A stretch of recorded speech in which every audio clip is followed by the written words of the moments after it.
একযুগের সরকারি তোষামোদী ভারতীয় গণমাধ্যমের জনপ্রিয়তা আর বিশ্বাসযোগ্যতাকে নিয়ে গেছে খাদের কিনারে।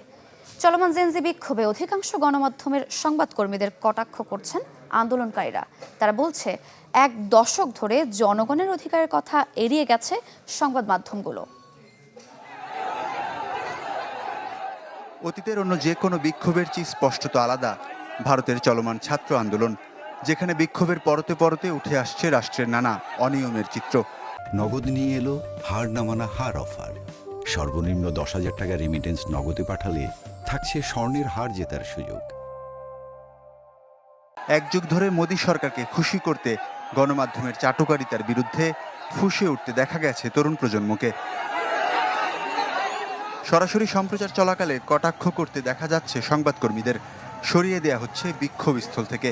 সংবাদ মাধ্যমের তোষামোদীকে ব্যঙ্গ করে আন্দোলনে উচ্চারিত হচ্ছে কবিতা, গান।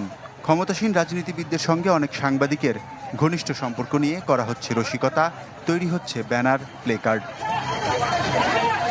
কয়েকশো গণমাধ্যমকে গদি মিডিয়া বলে বিদ্রূপ করতে দেখা যাচ্ছে শিক্ষার্থীদের।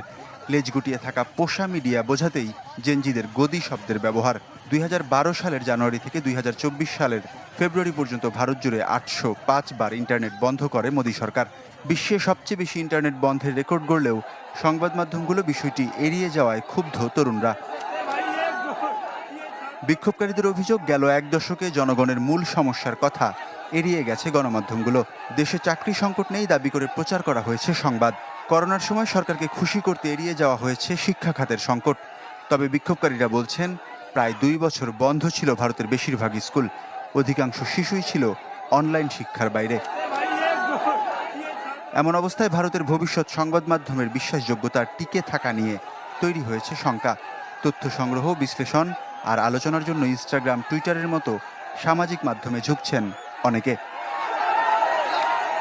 ওয়ালিউল্লাহ ফারুক, চ্যানেল 24।